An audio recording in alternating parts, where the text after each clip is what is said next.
हाय सहेलियों, मैं आज आपको एक बहुत अच्छी सी स्टोरी सुनाने वाली हूँ। शायद आपने सुनी होगी। कृष्ण के नामकरण का वो प्रसंग था। पहले के ज़माने में क्या होता था कि हर एक फैमिली का, हर एक परिवार का एक पुरोहित होते थे जो कि बहुत महत्व धराते थे उन परिवार में, जिनका बहुत ही महत्व होता था। फैमिली में कोई भी तरह का प्रॉब्लम आए या कोई भी तरह की सलाह लेनी हो तो उस टाइम पे वो लोग वो पुरोहित जी को ही बुला के उनसे ही सलाह लेते थे। और वो पुरोहित भी बहुत ही अच्छे होते थे पहले। जैसे कि वो अच्छी सलाह ही देते थे हमेशा, जो उनके परिवार के लिए अच्छा हो या उनका भला होने वाला हो, वैसी ही बात वो बोलते थे हमेशा।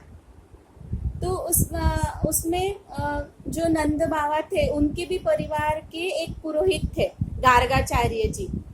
तब की बात है जब कृष्ण भगवान 2 साल के हो गए थे।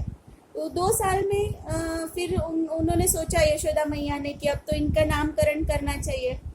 नामकरण करने के लिए कौन नाम मतलब वो जो नाम हो कौन तय करेगा। तो इसलिए गार्गाचार्य जी जो थे वो उनके पुरोहित थे उनके परिवार के तब। तो उन्होंने गार्गाचार्य जी को निमंत्रण भेजा और उनको पूछने लगे कि क्या नाम रखा जाए मेरे बालक का। तो उनको ऐसे ही थोड़ी ना पूछ सकते हैं। तो वो बड़ा फंक्शन, ऐसा बड़ा समारंभ जैसा हुआ था उस टाइम पे। तो उन्होंने काफ़ी सारे पुरोहितों को बुलाया था, घर पे खाना रखा था। और फिर यशोदा मैया ने उनको पूछा कि पुरोहित जी, मैं मेरे बालक का क्या नाम रखूं। फिर पुरोहित जी सोचने लगे। उन्होंने वो बालक की तरफ देखा तो सही, और उन्होंने उनको कुछ एक नाम सूझा। फिर वो बोले कि नहीं, ये नहीं। फिर वापस उनकी तरफ देखा तो उन्होंने दूसरा नाम सोचा। ऐसे जितने भी बार वो बालक की तरफ देखते, मतलब कृष्ण भगवान की तरफ, तब वो 2 ही साल के थे ना, तो जितनी भी बार उनकी तरफ देखते अलग अलग तरह के नाम उनको सूझने लगते, दिमाग में आने लगते। तो वो बहुत कंफ्यूज हो गए कि अब मैं क्या करूं, मैं कौन सा नाम बोलूं इन लोगों को, क्या नाम ये बालक के लिए बहुत ही अच्छा रहेगा।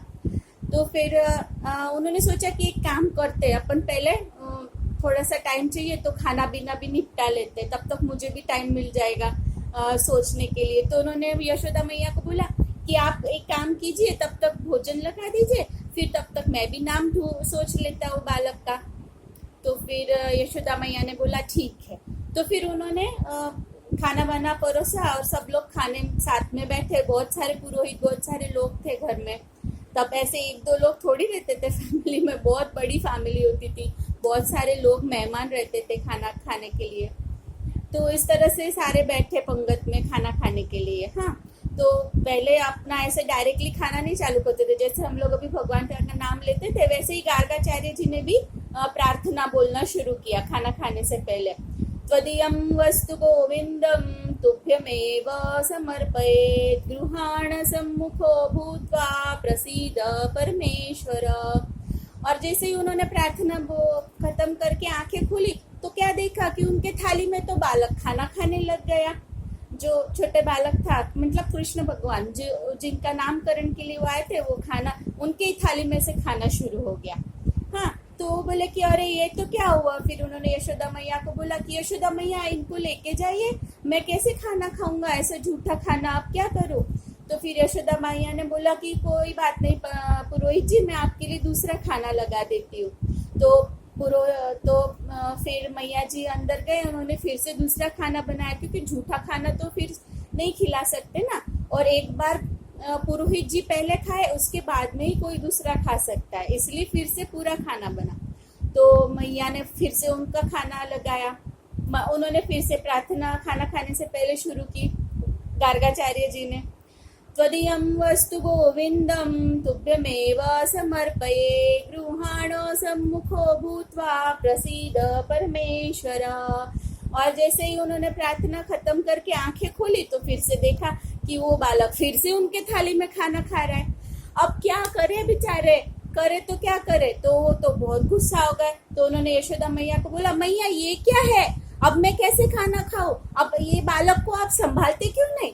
उस जमाने के पुरोहित, मतलब ऋषि होते थे ना वो, तो उस जमाने के जो ऋषि होते थे वो बहुत गुस्से वाले होते थे, इसलिए सब लोग उनके गुस्से से और उनके श्राप देने के इससे बहुत डरते थे। तो फिर मैया जी बोली क्षमा कीजिए महाराज, क्षमा कीजिए। और ऐसे करके उन्होंने बोला कि मैं ना मेरे बच्चे को अभी दूसरे रूम में बंद ही कर देती हूँ। तो वो गई और उन्होंने कृष्ण भगवान को एक रूम में बंद कर दिया, लॉक लगा दिया वहां पे। हाँ, फिर से दूसरा खाना बना और गार्गाचार्य जी को फिर से खाना परोसना शुरू हुआ। तो एक कैसे होता था कि गार्गाचार्य जी मान तो गए, क्योंकि जैसे पुरोहित जी मानते हैं स्वादिष्ट भोजन से, या तो फिर अच्छी दक्षिणा दो उससे मान जाते हैं, या तो फिर छेले कुछ नहीं हो तो उनसे माफी मांग लो तो मान ही जाते हैं। तो फिर यशोदा मैया ने माफी मांगी और फिर वो मान गए। फिर वो खाना खाने बैठे और जैसे ही उन्होंने बोला, पहले उन्होंने सोचा कि अब तो मैं क्या करता हूँ, आंखें खोल के ही मंत्र बोलता हूँ, नहीं तो ये फिर से मेरे थाली में से झूठा खाने बैठ जाएगा। तो मगर फिर क्या करे, इतने सारे लोग हैं, वो अच्छा भी नहीं लगेगा आंखें खोल के मंत्र बोलना और फिर खाना। फिर भी उन्होंने ऐसा थोड़ा आंखें किलकिले करके देख के ही वो मंत्र बोलना शुरू किया। तो उन्होंने जैसे ही शुरू किया, त्वदीयम वस्तु गोविंदम, गोविंदम बोलते नहीं कि तब तक फिर से वो बालक आके बैठा और उन्होंने खाना चालू कर दिया उनके थाली में से। फिर तो वो जो बालक है उन्होंने एक थप्पड़ लगा दिया गार्गाचार्य जी को और फिर उन्होंने समझाया कि तुझे दिखता नहीं, तू बार बार बोल रहा है त्वदीयम वस्तु गोविंदम, त्वदीयम वस्तु गोविंदम, तो तुझे दिखता नहीं मैं ही गोविंद हूँ, मुझे ही तू खाना खाने बुला रहा है और मुझे ही खाना खाने से रोक रहा है, तो भाई बुला ही क्यों रहा है? कब से बोले त्वदीयम वस्तु गोविंदम, गोविंद जी आओ खाना खाओ, भगवान जी आओ मेरे साथ खाना खाओ और फिर मुझे भोग तो लगाओ, मुझे खाना खिलाओ तो सही, ऐसे ही क्या थोड़ी ना चलेगा। तो इस तरह से गार्गाचार्य जी तो फिर धन्य हो गए कि साक्षात प्रभु के दर्शन उनको हो गए वहां पे। और फिर वो और किसको क्या बताते, मगर फिर भी उन्होंने बाद में खाना खाया, भगवान को खुद के हाथ से खाना खिलाया उन्होंने और फिर बाद में खुद खाना ग्रहण किया और फिर उन्होंने भगवान का नाम कृष्ण रखा कि इनके तो बहुत सारे नाम है बट फिर भी कृष्ण इस नाम से वो ज्यादा प्रचलित होंगे। इस तरह से भगवान का नाम कृष्ण रखा गया। धन्यवाद।